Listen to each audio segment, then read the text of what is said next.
Assalamualaikum warahmatullahi wabarakatuh.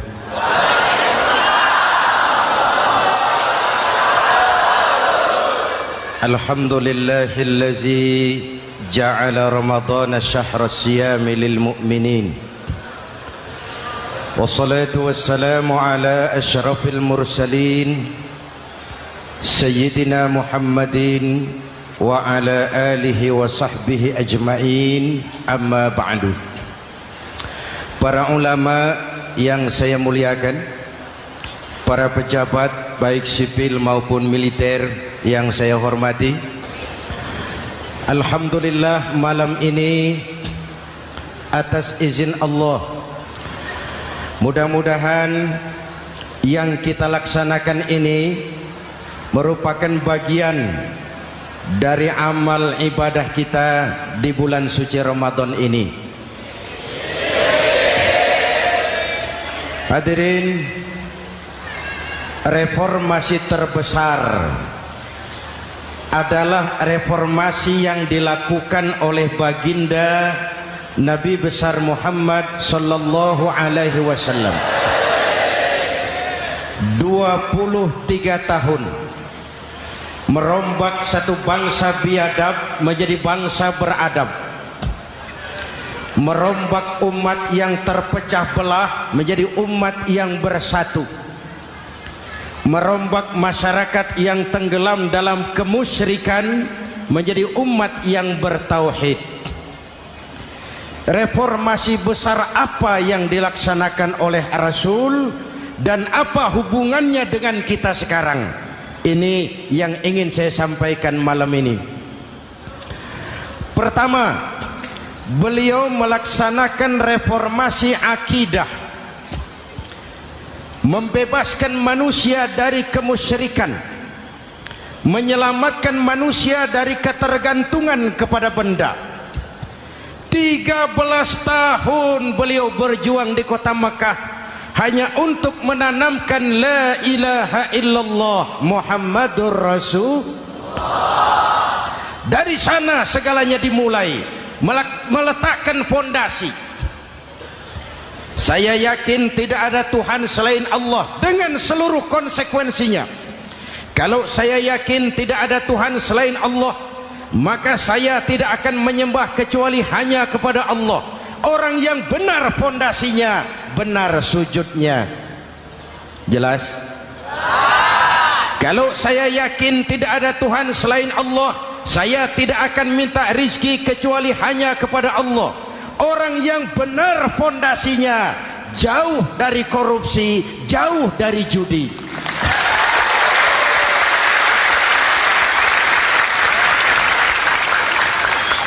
Kalau saya yakin tidak ada Tuhan selain Allah, saya tidak akan menggantungkan hidup kecuali hanya kepada Allah. Saya tidak akan melarikan persoalan kecuali hanya kepada Allah. Saya tidak akan pernah takut kecuali hanya kepada Allah. Saya tidak akan minta tolong kecuali hanya kepada Allah. Inilah generator yang membangkitkan seluruh nilai-nilai amal kita.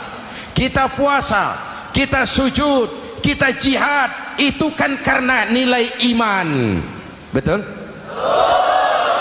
Imannya tidak kelihatan, yang kelihatan gejalanya.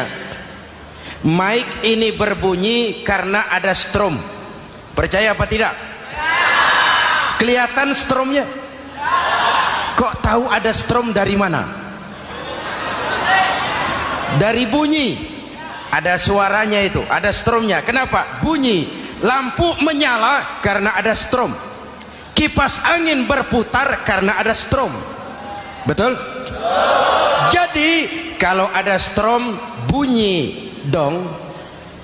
Kalau ada strom lampunya nyala dong. Kalau ada strom kipas anginnya muter dong. Artinya apa? Kalau ada iman sujud dong. Kalau ada iman jihad. Sudah dangdong.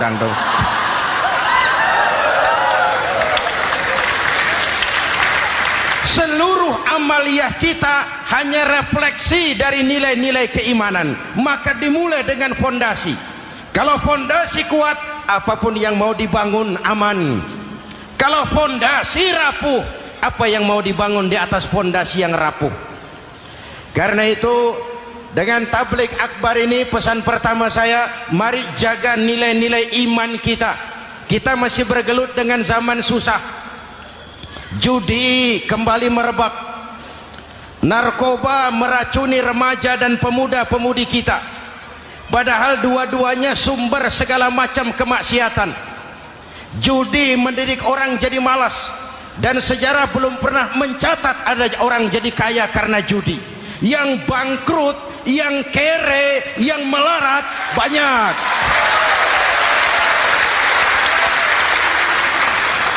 Makanya saya bersyukur di sini nggak ada yang judi. Nggak ada, mana saya nggak lihat di sini. Entahlah kalau di luar sini.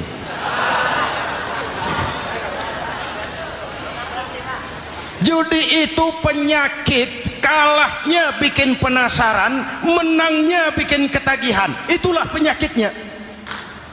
Makanya lebih baik makan singkong betulan daripada makan roti mimpi. Ayo, makan singkong betulan, makan roti mimpi, lebih baik mana? Lebih baik makan roti betulan, Mas. Maksud saya, uang 4-5 ribu rupiah itu daripada belikan togel, daripada dibelikan pakong, daripada dibelikan macam-macam undian judi, lebih baik dibelikan beras, makan sama-sama. Hadirin yang saya hormati, karena iman kita hidup, untuk iman kita berjuang, dalam iman kita ingin kembali menghadap Allah Subhanahu. Dahulu pun orang-orang tua kita berjuang memerdekakan negeri tercinta ini. Apa faktor penggerak utamanya? Iman. Imanlah yang mengajarkan orang-orang tua kita, hubbul watan minal iman. Cinta tanah air bagian daripada iman. Lah, tanah air kita kan bukan Aljazair. Tanah air kita bukan Palestina. Tanah air kita bukan Mesir. Tanah air kita mencintai Indonesia bagian daripada iman. Yang datang menjajah kebetulan kafir. Lah ini, bertemulah cinta tanah air dengan semangat jihad yang diajarkan agama. Lalu bangkitlah para ulama, bangkitlah para kiai, bangkitlah para santri, berjuang memerdekakan negara tercinta ini. Saya tanya lagi, orang-orang tua kita dahulu berjuang melawan penjajah, senjatanya apa? Bambu runcing. Jenderal mana mau taruhan? Bambu runcing merdeka melawan tank. Bambu runcing merdeka melawan meriam. Bambu runcing merdeka melawan tentara-tentara profesional yang terlatih dengan baik. Menurut logika tidak mungkin. Menurut kebiasaan tidak bisa. Menurut rasio impossible. Entoh nyatanya kita merdeka. Lalu para pendiri Indonesia dengan jujur mencantumkan dalam mukaddimah Undang-Undang Dasar Negara kita kalimat yang berbunyi, dengan berkat rahmat Allah yang Maha Kuasa. Ada tidak itu dalam pembukaan Undang-Undang Dasar? Ada apa tidak?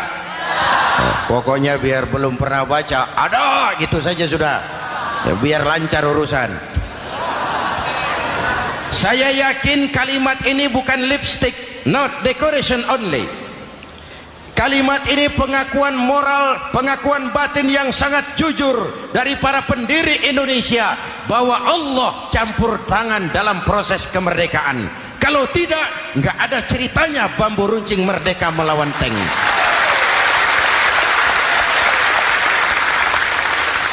Kalau dulu iman untuk merebut kemerdekaan, sekarang iman untuk mengisi kemerdekaan. Betul? Betul? Karena itu jaga nilai-nilai iman. Jangan tidur. Kita sudah berhasil melaksanakan pemilu. Sidang umum MPR sudah digelar. Pemerintahan baru sudah terbentuk. Itu kita pilih bersama. Kita dukung bersama. Mendukung itu tidak harus selalu iya. Kula nuwun sumuhun dawuh kumaha juragan wae oke bos. Mendukung tidak harus selalu iya. Mendukung juga memberikan saran, kritik, perbaikan. Kenapa? Di mana-mana di dunia ini kekuasaan cenderung mau menang sendiri.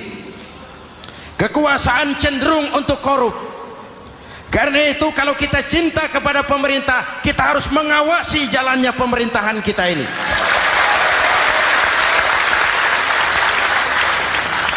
Pengalaman ketika Orde Baru berdiri, kita percaya, kita serahkan penuh, lalu kita tidur. Akhirnya kita jadi susah sendiri. Betul? Umat Islam tidak boleh jatuh dua kali di tempat yang sama. Hari ini lewat sini jatuh wajar, belum tahu barangkali. Besok lewat sini lagi jatuh lagi, goblok tenan. Masa jatuh dua kali di tempat yang sama itu bagaimana? Hadirin yang saya hormati, nilai-nilai iman, intan paling mahal, mutiara paling berharga, tidak lain nilai iman. Imanlah yang menyebabkan kita gembira menyambut datangnya Ramadan, menyingsingkan lengan baju, menghamparkan sajadah, melakukan pendekatan yang intens kepada Allah. Kenapa? Kita mengerti nilai Ramadan. Tempo hari saya berikan contoh. Di tangan kanan saudara ada berlian. Harganya 50 juta. Di tangan kiri saudara ada rumput seikat. Berlian dan rumput ini taruh di depan kambing. Kira-kira mana yang diambil kambing? Rumput, dasar kambing. Kambing tidak ngerti nilai berlian. Padahal kalau kambing sedikit mau pakai otak. Kalau berlian yang saya ambil, kata kambing, lalu saya bawa ke pasar, kemudian saya jual, harganya 30 juta, lalu dibelikan rumput, dapat rumput sekabupaten.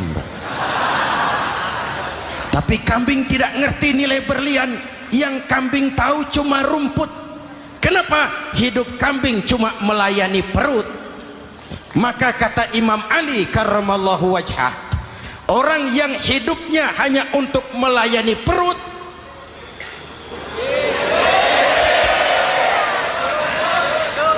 saudara yang ngomong ya, tanggung jawab. Saya kan cuma mulai, kenapa diterusin?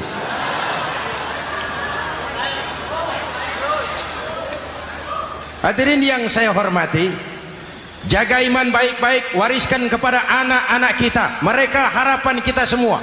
Mereka masa depan Indonesia. Akan bagaimana Republik Indonesia, bahkan akan bagaimana Islam di Republik Indonesia 20, 30, 40 tahun yang akan datang. Anak-anak kitalah jawabannya.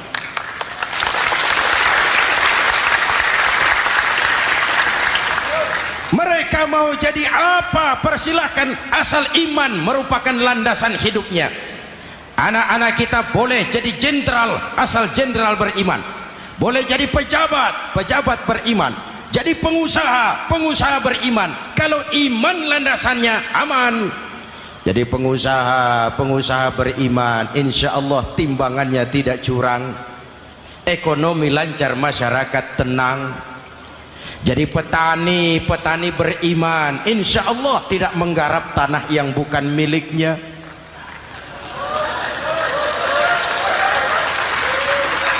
Jadi pejabat, pejabat beriman, insya Allah korupsinya sedikit.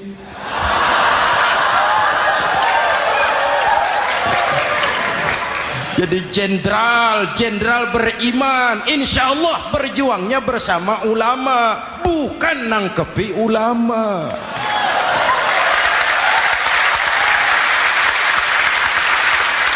Jadi teknokrat, teknokrat beriman, jadi pengusaha, pengusaha beriman, jadi seniman, seniman beriman, jadi maling.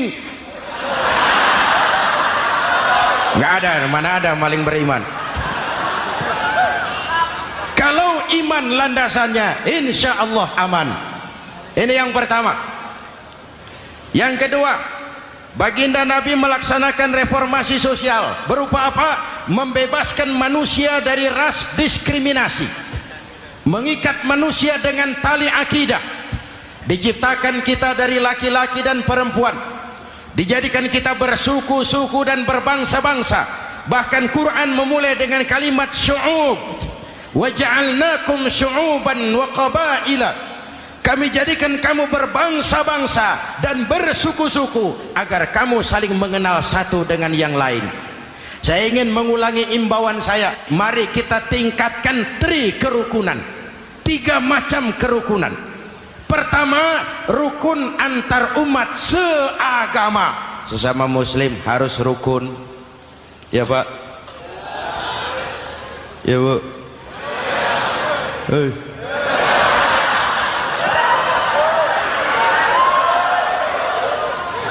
Malam ini saya tidak merasa sebagai tamu di sini. Saya hanya keluarga di tengah-tengah keluarganya.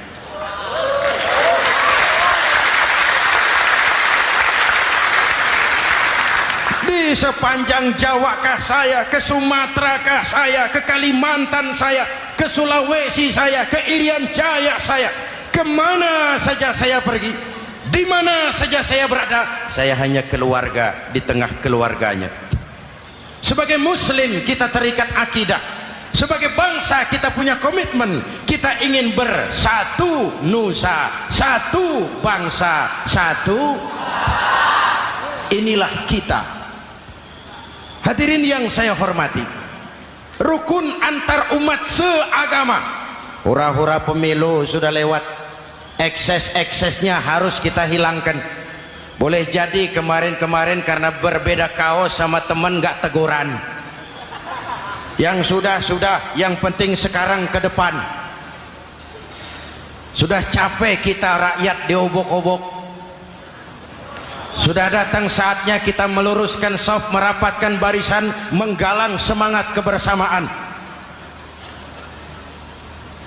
Rukun antar umat seagama.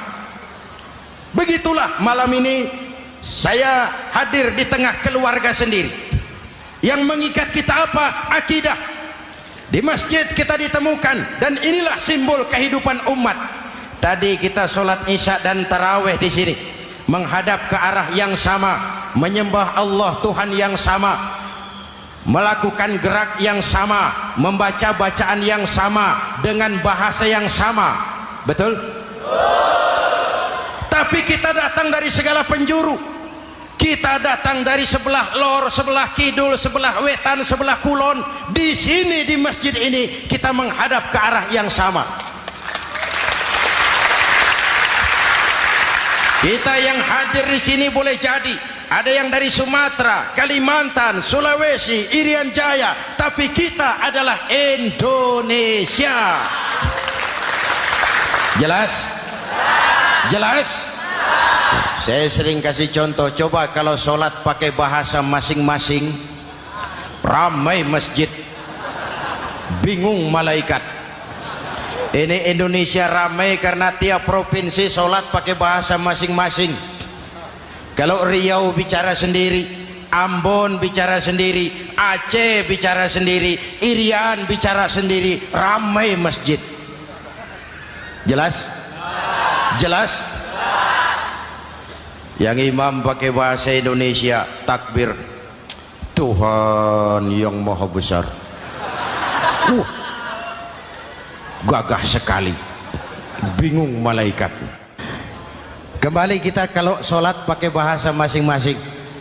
Betapa ramainya masjid, itu cermin dari bangsa yang tidak bisa menjaga kesatuan dan persatuan. Uni Soviet almarhum, al-mal'un, itu negara adidaya, negara adikuasa, bersama-sama dengan Amerika menjadi polisi dunia, tetapi kemudian dihantam oleh glasnost yang kebablasan. Gorbachev terpental, Soviet pecah jadi negara kecil berkeping-keping. mimpi mengembalikan Soviet seperti dulu. Begitulah kalau kita biarkan benih-benih disintegrasi ini terus berkembang, tidak ada lem perekat, maka kita akan pecah berkeping-keping dan kita akan jadi satu bangsa yang kecil. Oleh karena itu, yang pertama, jaga kerukunan antar umat seagama. Berbeda pendapat boleh, berpecah belah jangan. Berbeda partai oke, tapi berbeda dalam wawasan bernegara jangan. Jujur saja, saya kemarin musim pemilu itu sudah agak pesimis melihat, batin saya menjerit, ya Allah, kenapa umat jadi begini? Kenapa umat harus terkotak-kotak? Terlalu banyak partai-partai Islam waktu itu, 20 lebih. Begitu sidang umum MPR berjalan, saya mulai melihat titik optimisme. Ada yang mengkristal, di mana orang tidak lagi melihat partainya, tetapi melihat nilai-nilai imannya. Itulah yang memang utama buat kita.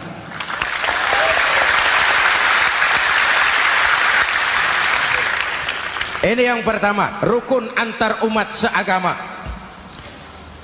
Yang kedua, rukun antar umat beragama. Beberapa hari yang lalu ada kejadian yang mengenaskan di Jakarta Timur, Cipayung. Peristiwa penyerbuan Yayasan Dolos. Hadirin yang saya hormati, kita tentu menyesalkan kejadian itu. Kita tidak bisa menyetujui tindakan main hakim sendiri. Kita berharap pemerintah bukan hanya bisa menangkap pelakunya, tapi juga yang tidak kalah pentingnya mengusut akar permasalahannya. Kenapa itu terjadi? Kalau cuma pelakunya yang ditangkap, akar permasalahannya tidak selesai, saya khawatir terulang lagi di tempat lain. Inilah yang terpenting, menjaga kerukunan antar umat beragama, saling menghormati, saling menghargai. Jangan melakukan kamuflase, jangan melakukan tindakan-tindakan yang rawan dan peka.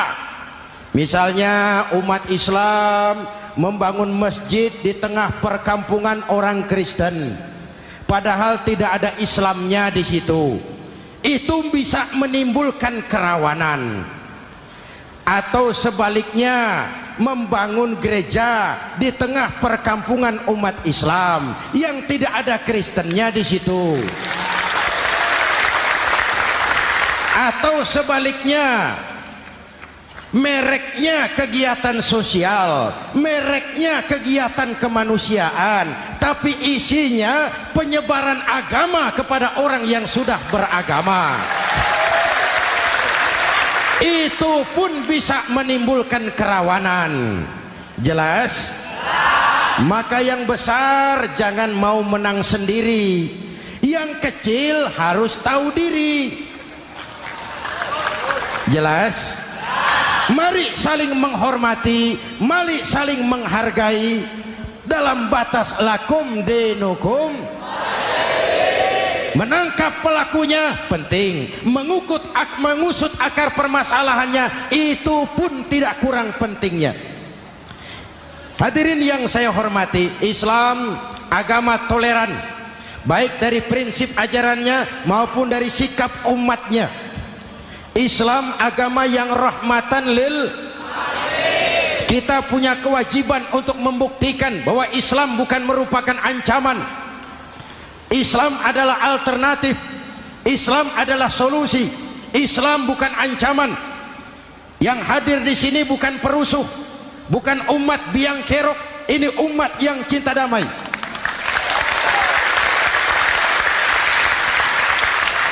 Ini umat yang tidak pernah mencari-cari musuh, tapi juga tidak akan pernah lari kalau bertemu musuh.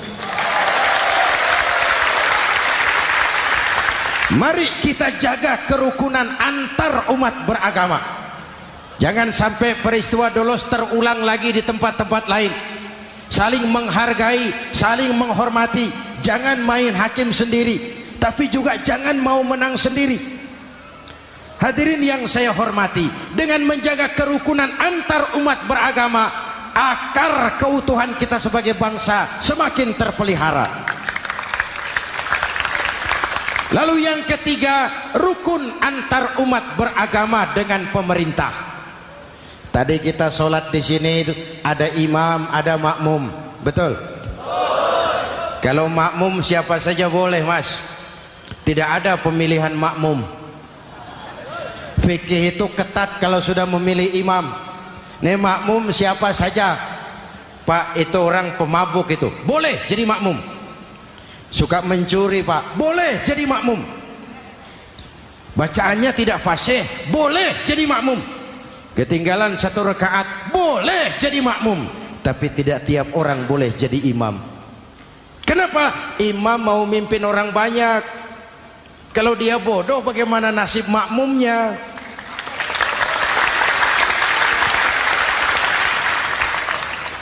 Ada karikatur di Medan, pernah kejadian anak kecil disuruh sholat sama ibunya.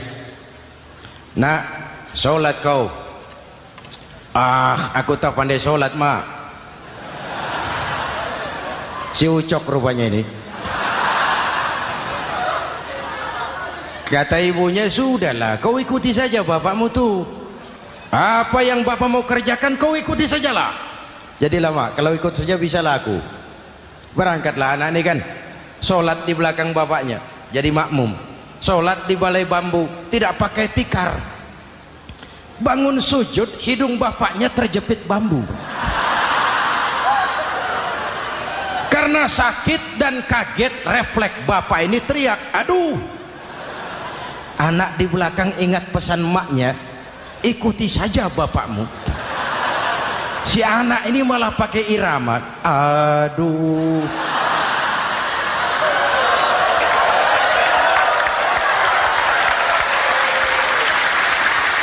Lah, ada yang lebih gendeng lagi. Mendengar anaknya mengadu, bapaknya menoleh ke belakang. Kata bapaknya, kau kejepit juga, Cok, katanya. Sholat jadi ngobrol. Kalau makmum dan imam sama bodohnya, rusak sholat ini.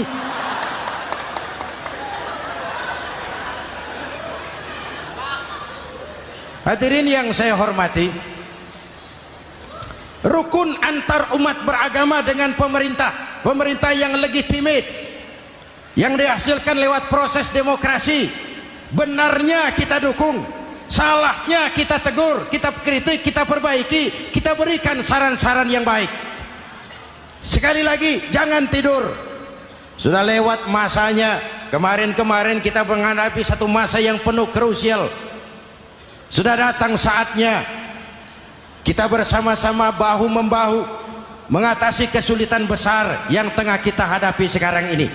Dengan 3 kerukunan ini, insya Allah keutuhan kita sebagai bangsa akan lebih terpelihara. Ini reformasi kedua. Dalam konteks kita sekarang, menjaga semangat kebersamaan. Saya sering mempopulerkan di masyarakat kita, umat Islam bangsa Indonesia seperti 5 jari ini. Kalau kompak, apa yang tidak terpegang? Tapi kalau berpecah belah, apa yang mau dipegang? Yang ini namanya ibu jari. Umaro ini, pemerintah. Kerja apa saja kalau sudah diginikan pemerintah, lumayan. Diginikan kiamat, Mas. Legalitas. Umaro. Yang ini telunjuk, alat untuk menunjuk. Ini orang yang punya uang, orang kaya, para pengusaha, investor. Kita perlu untuk memulihkan roda perekonomian kita. Di mana-mana kalau orang sugih nunjuk, lancar urusan, Pak. Coba kita yang melarat nunjuk-nunjuk ini, nggak laku. Makanya kata orang, serba salah jadi orang susah, tapi lebih susah jadi orang serba salah. Serba salah jadi orang susah, tapi lebih susah jadi orang serba salah. Telunjuk. Yang ini jari tengah lah ini, di tengah dia, ke kanan tidak, ke kiri tidak. milik semua golongan ini, netral. Siapa ini? TNI. Siapa ini? Cendekiawan. Siapa ini? Ulama idealnya itu. Milik semua, tidak kemana-mana tapi ada di mana-mana. Nggak bisa diajak suitan ini. Nggak ada anak-anak main kelereng suitnya begitu, itu nggak ada.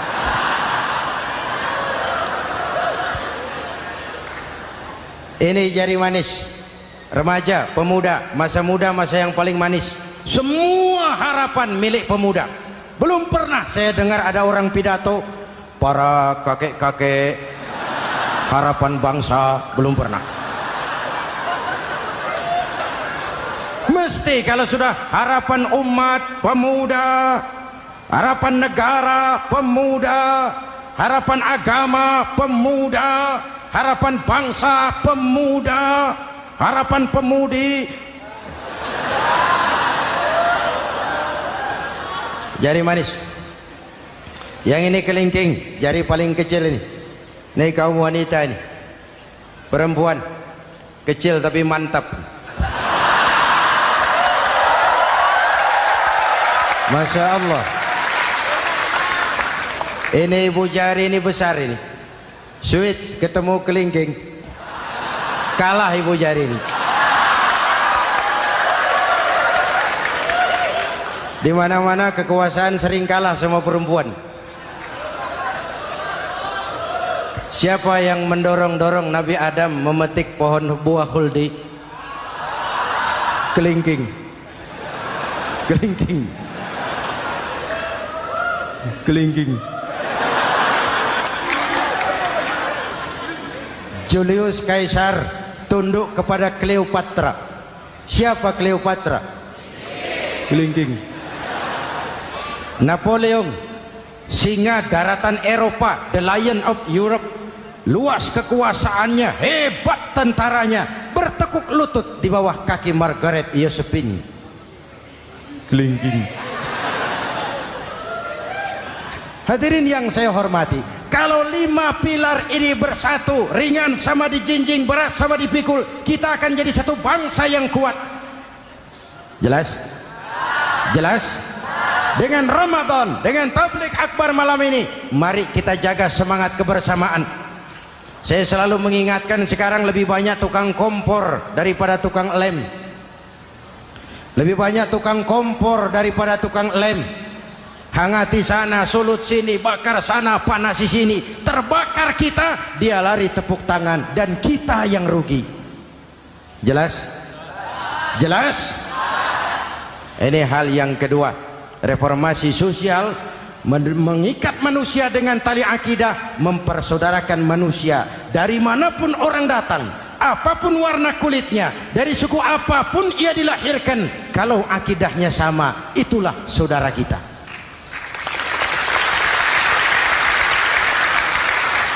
Kembangkan terus kerukunan antar umat seagama, antar umat beragama, dan antar umat beragama dengan pemerintah. Muslim bagaikan satu tubuh. Jikalau yang satu sakit, yang lain ikut merasakan sakit. Muslim bagaikan sebuah bangunan, yang satu sama lain harus saling memperkuat. Ada yang jadi tiang, tentu. Ada yang jadi pintu, memang. Ada yang jadi genteng, iya. Tapi satu sama lain harus saling memperkuat. Tidak bisa genteng ngomong sama tiang. Kata genteng, saudara tiang, kamu sih enak. Saya setengah mati, kata genteng. Hujan kehujanan, panas kepanasan, kadang-kadang anak-anak nakal saya dilontari batu, kata genteng. Yang jadi tiang ngomong lagi, kata tiang, saudara genteng, jangan sembarangan kalau ngomong. Kamu kira kamu bisa nongkrong di atas? Itu gara-gara siapa, genteng? Aku yang topang dari bawah, kata tiang. Kamu jadi anggota DPR, jadi anggota MPR, jadi pejabat, kami rakyat yang angkat.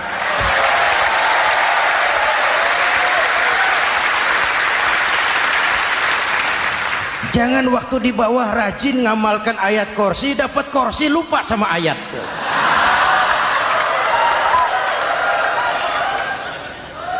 Mari ringan sama kita jinjing, berat sama kita pikul, duduk ya kita sama rendah, berdiri kita sama tegak. Tidak ada warga negara kelas 1 di Republik ini. Ini reformasi kedua. Yang ketiga, reformasi menegakkan keadilan, menyelamatkan manusia dari kezaliman. Sebelum Islam datang, sebelum Rasul datang, manusia dibedakan oleh hartanya, manusia dibedakan oleh warna kulitnya, manusia dibedakan oleh keturunannya. Beliau dengan tegas mengajarkan, innallaha la yanzuru ila suwarikum wala ila amwalikum walakin yanzuru ila qulubikum wa a'malikum. Allah tidak melihat potonganmu, Allah tidak melihat hartamu. Yang Allah lihat itu hatimu dan amal perbuatan.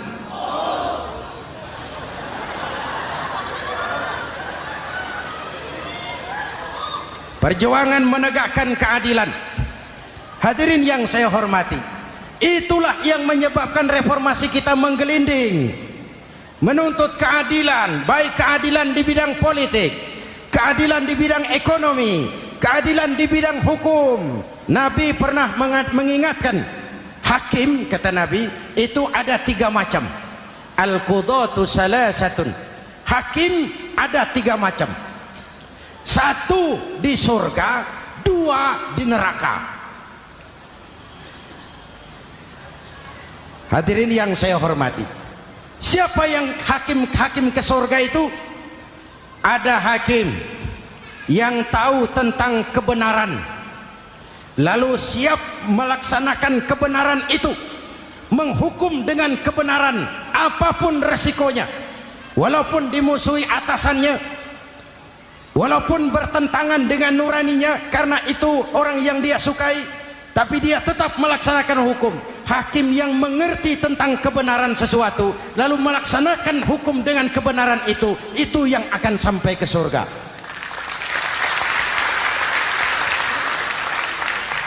Yang kedua, ada hakim tahu tentang kebenaran tapi tidak mampu melaksanakan hukum dengan kebenaran itu.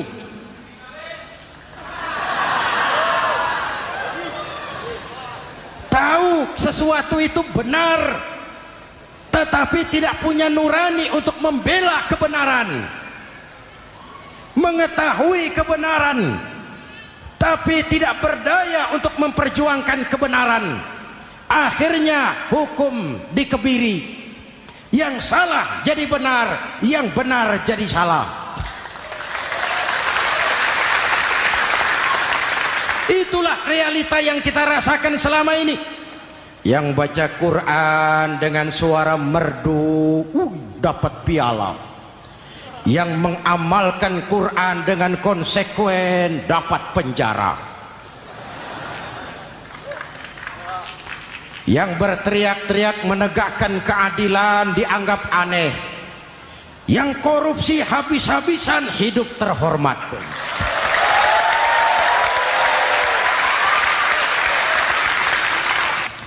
Jadi yang kedua tadi hakim yang tahu kebenaran tetapi tidak mampu melaksanakan hukum sesuai dengan kebenaran. Diperkosanya kebenaran, ditekannya hati nuraninya, sehingga ini yang mengakibatkan terlukanya perasaan keadilan. Yang ketiga lebih celaka lagi, ada hakim yang tidak mengerti tentang kebenaran lalu melaksanakan hukum dalam ketidakmengertiannya. Bodoh melaksanakan hukum dalam kebodohan, itu pun menyebabkan orang masuk neraka. Na'udzubillah. Hadirin yang saya hormati, reformasi yang dilaksanakan Rasul berjuang menegakkan keadilan.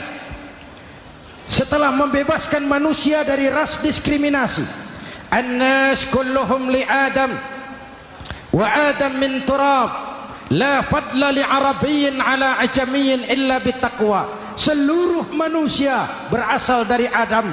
Adam diciptakan dari tanah, dan tidak ada kelebihan Arab dengan yang bukan Arab kecuali dengan takwanya. Nah, saya masih ingat sebuah cerita. Mau dengar? Mau dengar?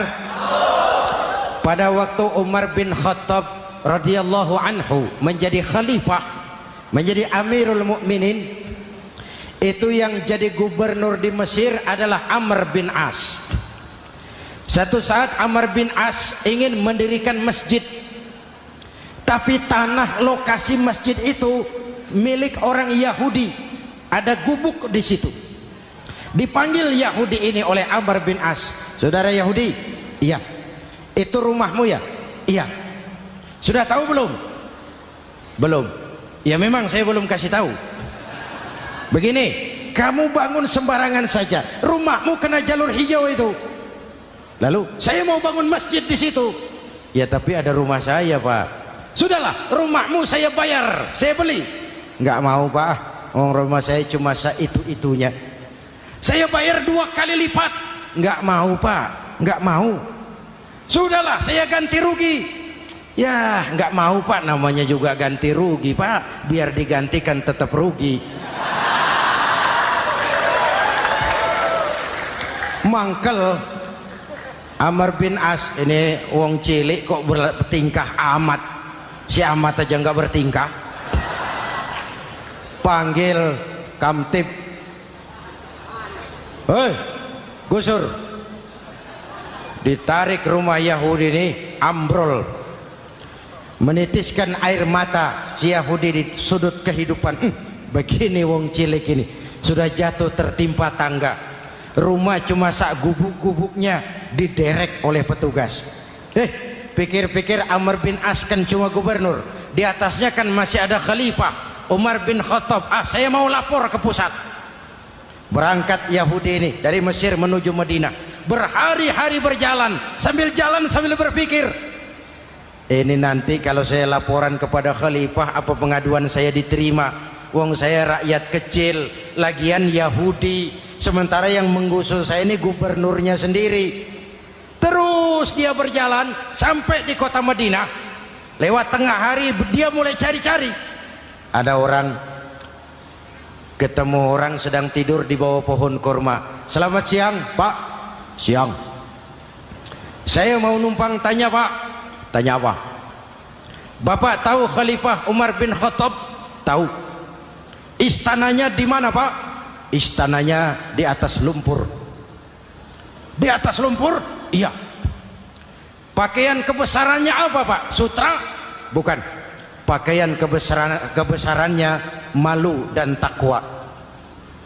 Pengawalnya banyak, Pak. Banyak. Berapa peleton? Pengawalnya yatim, orang jompo, kelompok mustadafin, orang-orang lemah, janda-janda tua.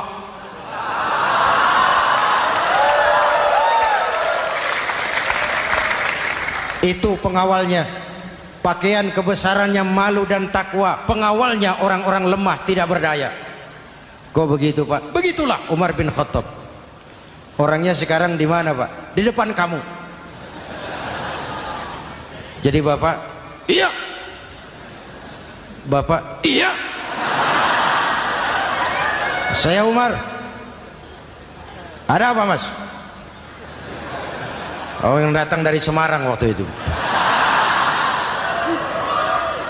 Gini loh, Pak, saya mau menuntut keadilan.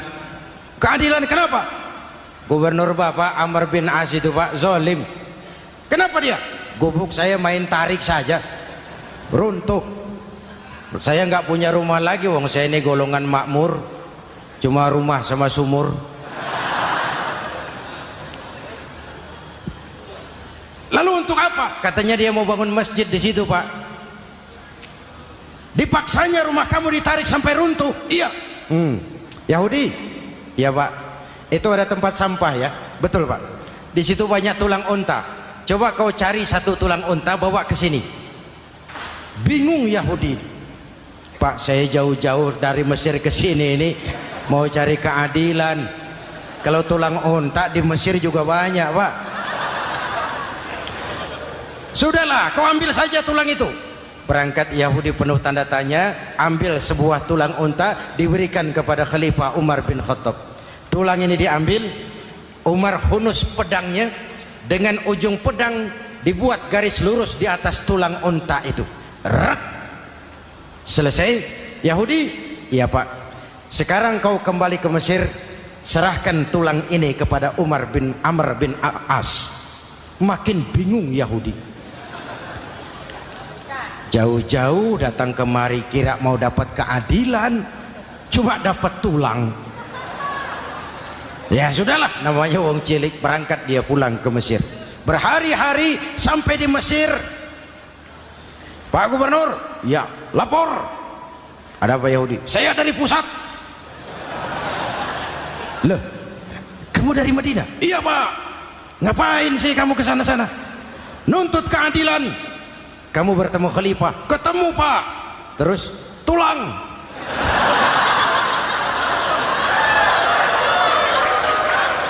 Ini loh Pak, salam dari beliau, tulang. Apa maksudnya? Aku nggak ngerti lah itu Pak. Yes, go rene. Diambil tulang itu.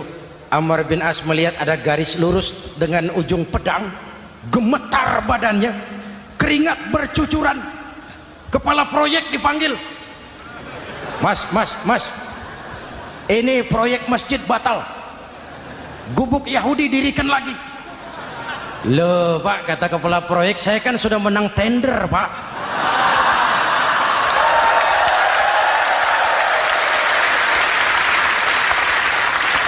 Wes, nggak ada urusan, sampean mau menang mau kalah tender, proyek batal. Itu gubuknya Yahudi dirikan lagi. Yahudi makin bingung. Ada gubernur dapat tulang gemetar. Pak Gob, ya, sebenarnya apa yang terjadi? Apa-apa? Kamu sedikit-sedikit main pusat.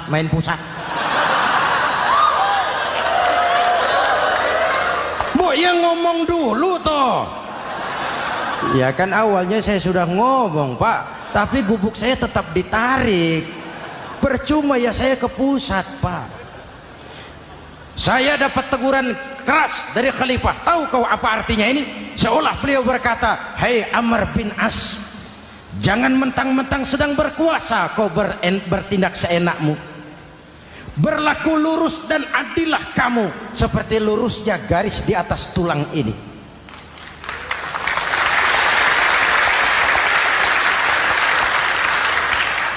Kalau kau tidak lurus, kalau kau tidak berlaku adil, aku yang akan meluruskanmu dengan pedangku. Itu bahasa simbolik. Siapa yang nggak gemeter? Kamu. Pusat. Wedus. Ya ini nek coro kita. Oh Pak, kalau begitu Islam adil ya Pak? Adil. Jadi saya menang Pak? Menang kamu. Padahal saya Yahudi. Tapi menang ya? Menang. Pak sudahlah kalau begitu Pak. Bagaimana? Itu gubuk saya ambil saja Pak. Tanah-tanahnya sak gubuk-gubuknya Bapak ambil. Silahkan kalau mau dibangun masjid. Tidak cuma sekedar itu Pak. Mulai hari ini Bapak dengarkan, asyhadu an la ilaha illallah wa asyhadu anna muhammadar rasulullah.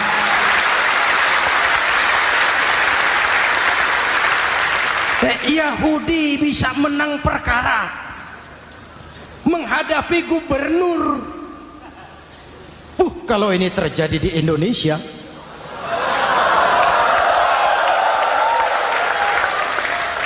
amin.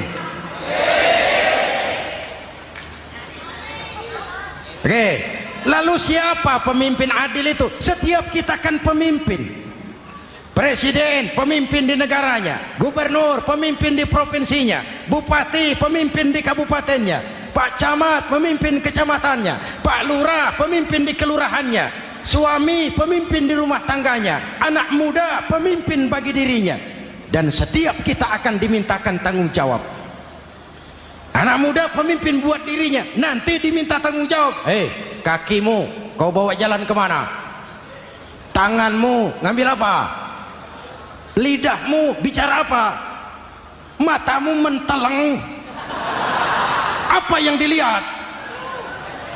Seluruhnya akan dimintakan pertanggungan jawab. Marilah kita jadi orang yang adil kepada diri, kepada keluarga, dan akhirnya kepada masyarakat, bangsa dan negara. Hadirin yang saya hormati, satu ayat yang sering dibaca pada akhir khutbah khatib Jumat, innallaha ya'muru bil adli wal ihsan. Allah memerintahkan kamu berlaku adil dan berbuat ihsan. Tidak sekadar adil tapi ihsan. Ihsan nilainya lebih tinggi dari adil. Contoh, nak, tolong taruh telur itu di pinggir meja. Anak yang adil apa adanya, ditaruh telur di pinggir meja. Anak yang ihsan lain. Lah iya, perintahnya sih di pinggir meja, tapi kalau pas di pinggir meja kan jatuh ke bawah. Ke tengah sedikit. Ini ihsan. Oleh karena itu, mari, perjuangan menegakkan keadilan masih panjang. Jalannya tidak lurus bertabur bunga, menanjak, menurun, banyak onak dan duri. Namun seperti yang dikatakan seorang tokoh, masih Napoleon, kalau ada 1000 orang penegak keadilan, saya satu dari yang 1000 itu. Kalau ada 100 penegak keadilan, saya juga satu dari yang 100 itu. Kalau ada 10 orang menegakkan keadilan, saya juga satu dari yang 10 itu. Kalau hanya 1 orang yang menegakkan keadilan, maka sayalah yang 1 itu. Tetap konsisten berjuang menegakkan keadilan, walaupun besok langit akan runtuh, walaupun besok akan kiamat, keadilan tetap harus ditegakkan. Oke, ini reformasi yang ketiga. Menegakkan keadilan, mengayomi masyarakat dengan hukum yang tegas. Dan Rasul menjadi contoh. Ini yang hebat. Misalnya beliau berkata, "Wallazi nafsi biyadihi, law anna Fatimah binti Muhammadin saraqat, laqata'a Muhammadun yadaha." Demi Allah, andai kata Fatimah putri Muhammad mencuri, jangan orang lain, Muhammad sendiri yang akan memotong tangannya. Hukum berwibawa, masyarakat terlindungi. Kenapa? Nabi jadi contoh. Jelas? Beliau mengajarkan orang beramal. Kepada putrinya beliau mengatakan apa? I'mali ya Fatimah, i'mali fa inni la ughni anki minallahi syai'a. Fatimah, beramal kau. Fatimah, beramal kau. Fatimah, solat kau. Fatimah, puasa kau. Fatimah, zakat kau. Fatimah, haji kau. Kalau kau tidak beramal Fatimah, aku ayahmu Rasulullah tidak akan sanggup membelamu di akhirat nanti. Ini keadilan. Tidak mentang-mentang putri kesayangan Nabi lalu sudah Fatimah kamu nggak sholat nggak apa-apa, nanti di akhirat ada papi. Jauh dari semangat nepotisme. Putri beliau sendiri ditekankan, i'mali ya Fatimah fa inni la ughni anki minallahi syai'a. Beramal kau Fatimah, kalau kau tidak beramal, aku ayahmu tidak akan sanggup membela kamu di akhirat nanti. Inilah inti dari nilai keadilan. Jauh dari nepotisme, apalagi kolusi. Hadirin yang saya hormati, lalu saya masuk kepada yang keempat. Reformasi keempat yang dilaksanakan oleh baginda Rasul, menyelamatkan manusia dari gaya hidup sekuler, menyelamatkan manusia dari gaya hidup materialis, mengajarkan keseimbangan. Ada hidup sesudah mati, ada akhirat sesudah dunia. Betul? Betul? Kalau saja tidak ada hidup sesudah mati, kalau saja tidak ada akhirat sesudah dunia, persilahkan hiduplah saenae, nek perlu saenae udelmu dewe. Sayang. Ada hidup sesudah mati, ada akhirat sesudah dunia. Ini semua calon-calon jenazah.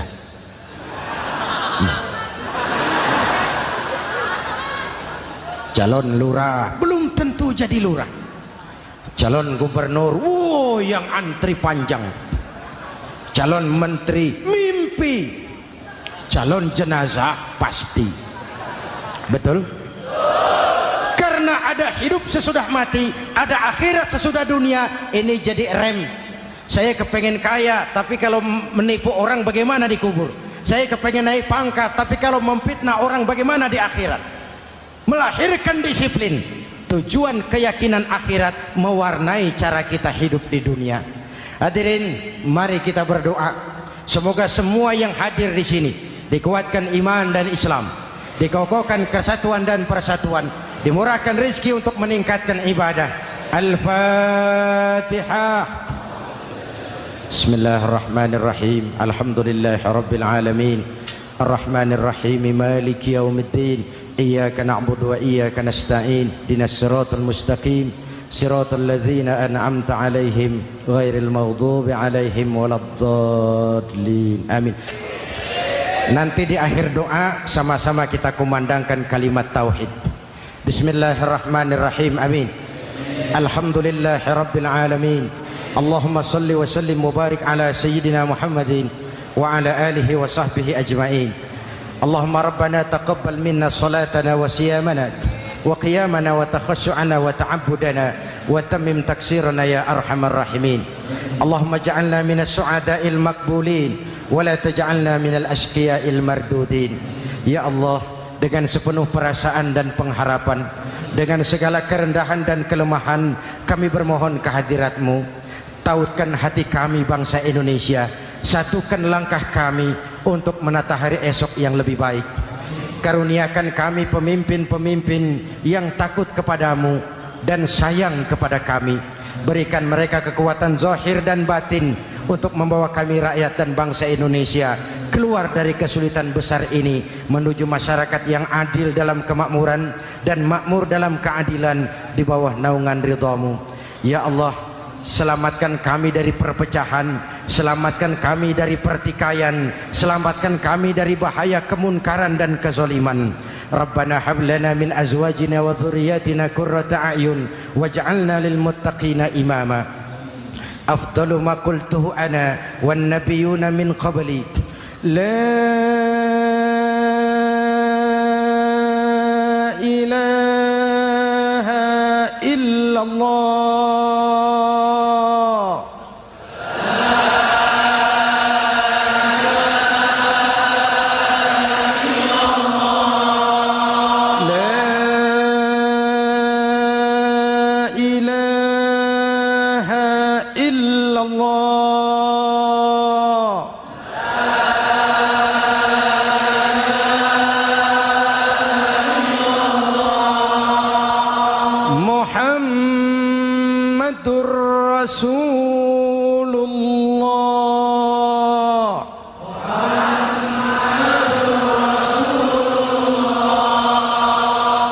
Amin. Sallallahu alaihi wa alihi wa sallam. Kalimatu haqqin 'alaiha nahya wa 'alaiha namut wa 'alaiha nub'atsu insyaallah minal aminin. Rabbana atina fid dunya hasanah wa fil akhirati hasanah wa qina 'adzaban nar. Wa akhiru da'wana anil hamdulillahi rabbil alamin.